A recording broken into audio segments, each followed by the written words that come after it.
Architectural Outcast. Welcome to the Architectural Outcast, that little old channel from Texas. When people start compiling their lists of the greatest movies ever made, oftentimes The Wizard of Oz is overlooked. I would argue that there are few films that have had as large a cultural impact as The Wizard of Oz. Come some 80 plus years later, everybody still knows Somewhere Over the Rainbow, and you regularly hear somebody say, "I don't think we're in Kansas anymore." One of the greatest scenes in movie history, and one that had one of the largest psychological and emotional impact on the audience, was that moment when Dorothy opened her door and all that color exploded on the screen. The Wizard of Oz wasn't the first color movie ever made, but it was the first color movie the majority of people would have ever seen. And what made that scene even more powerful? The majority of the audience wouldn't have expected it. It would have been a complete surprise. If the movie only had the gimmick of color going for it, it would have been quickly forgotten. Just another footnote in history. But why it continues to be beloved generations later is because of its timeless story of hope, love, family, and friendship.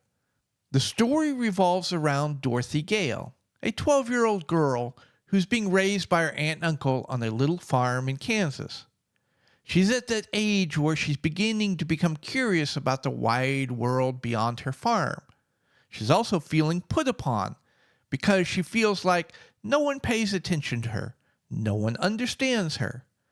And her little dog Toto is causing problems with the neighbor. The neighbor shows up, the crotchety old lady. She has a court order, gonna impound that dog. She's fed up with that dog causing her problems.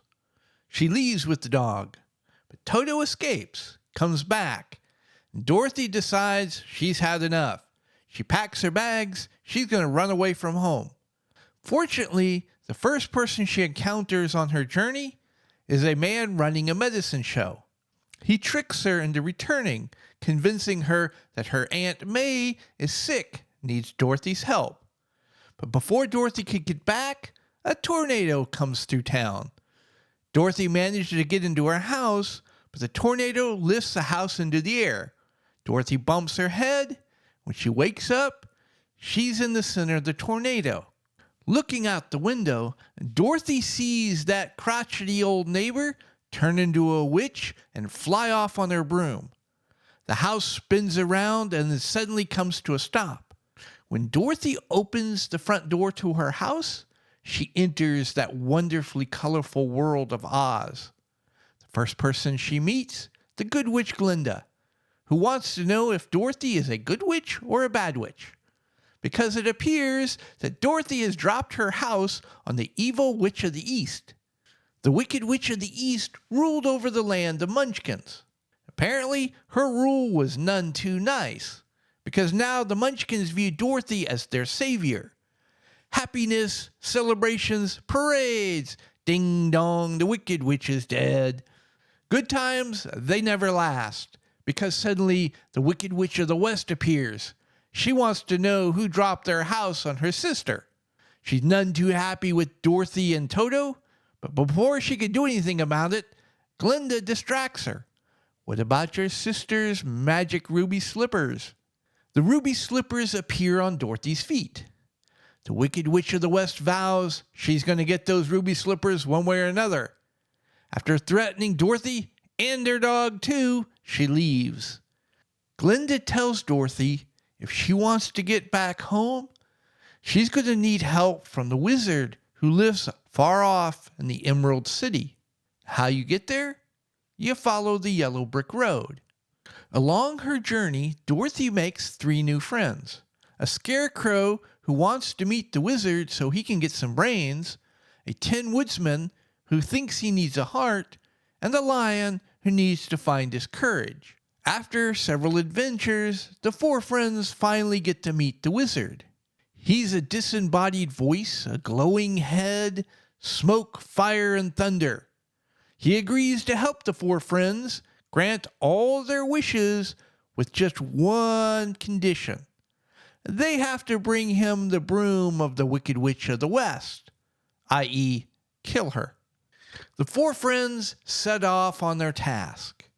It always makes me laugh every time I see the Cowardly Lion carrying a giant net and a big mallet. What exactly does he think he's going to be doing with those things? They are ambushed by flying monkeys, the witch's minions. They capture Dorothy and Toto and fly her off to the Wicked Witch. The Scarecrow, Tin Man, and Cowardly Lion sneak into the witch's castle to rescue Dorothy. While they're trying to escape, they're captured again by the Wicked Witch. She decides that you're going to end things once and for all, lights the Scarecrow on fire. Dorothy grabs a bucket of water, and in her attempts to put out the fire, she accidentally splashes the witch. Turns out, the witch's weakness is water. She melts away into nothingness. She's now the hero of the Wicked Witch's minions. They give her the Wicked Witch's broom and send her on her way. When the four friends return and offer the broom to the wizard, he tries to double-cross them. He never had any intention of fulfilling his promise in the first place. Toto reveals that all the fire, smoke, and thunder, they're just cheap tricks. The Wizard of Oz is nothing more than an old man from Kansas. Just like Dorothy, he'd come to Oz through a storm. The difference was he'd come in a balloon. After the Wizard of Oz fulfills his promises to the Scarecrow, the Tin Woodsman, and the Cowardly Lion, he agrees to take Dorothy back to Kansas in his old balloon. When the balloon is ready to go, Toto jumps out of the basket. Dorothy chases after him, and the wizard leaves without her. The Good Witch Glinda appears, and she reveals that Dorothy had the power to return home all along. All she needs to do is click the heels of her ruby slippers 3 times and repeat the phrase, "There's no place like home." And boom, Dorothy wakes up in her bed, surrounded by her family and friends. The question is, was it all a dream? When I critiqued Flash Gordon from 1980, link in the description below, I criticized the movie for its garish color palette. The Wizard of Oz is how you do vibrant colors right. It is easy to tell that the movie was made on a soundstage with extensive use of matte paintings. One of the reasons why you're willing to suspend your disbelief and go along on the journey is because your eyes are too busy enjoying the visual feast. It's color done right. The Wizard of Oz came out in 1939. America was now suffering through a decade of a brutal depression. World War II had kicked off in Europe. It looked like things were going to get a whole lot worse before they got better.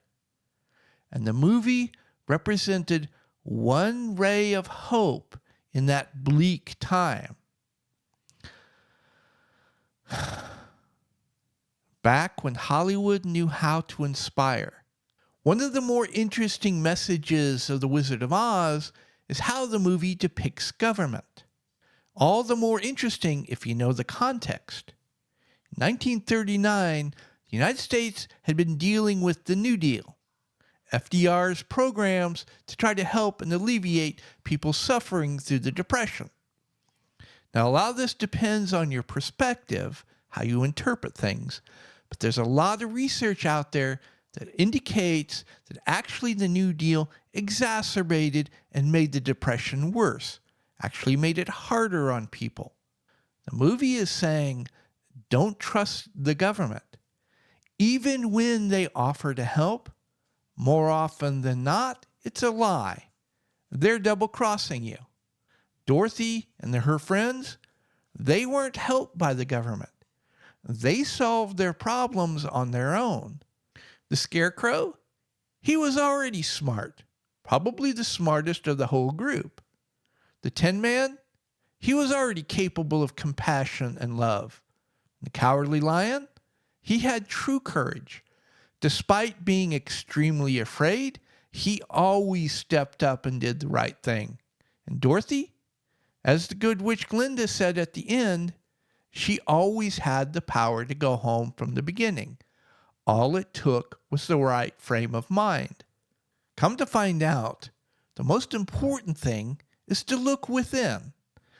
Do an honest evaluation of our strengths and weaknesses, acknowledge what we've accomplished and our achievements, recognize our flaws and mistakes. And we'll find that more often than not, we can solve our problems all on our own. Maybe with the help of a few friends along the way as well. The most important message of The Wizard of Oz is family. Sorry, Vin Diesel, it's been done, and way better, long before you showed up.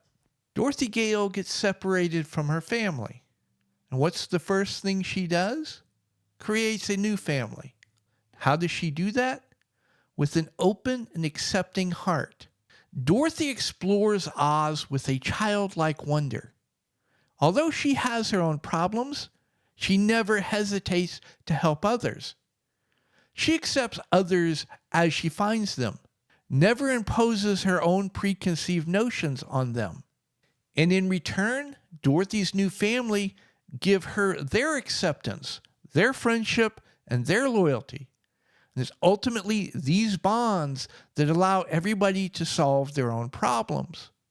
And in the end, when the Scarecrow, the Tin Man, and the Cowardly Lion get their problems solved, they're still concerned about Dorothy. Never lose that childlike wonder. The other night, my daughter didn't want to eat dinner. But we have a rule in our family. You have to try it once before you decide you don't like it. So I watched that little pouty face take a little exploratory nibble. And I saw that little pout slowly turn to intrigue, questioning. Suddenly, happiness and joy spread across her face. And then she gobbled up every bite on her plate as fast as she could. And then somehow she managed to convince Mama that she should be eating off of Mama's plate too. Watching my daughter discover something new and wonderful somehow made my dinner taste better.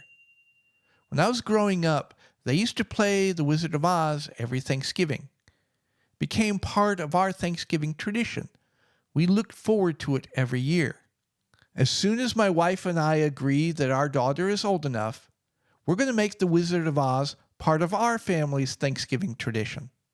Why don't you all make watching The Wizard of Oz part of your all's family's tradition as well? Never lose that childlike wonder. At any rate, I hope I've given you all something to think about, and until next time, y'all be safe. If you're still here, I really appreciate it. While you're at it, why don't you give this video a like, subscribe to the channel, and click that notification bell. You can hear me yammer on about something else next time. Please like and subscribe. Please leave a comment.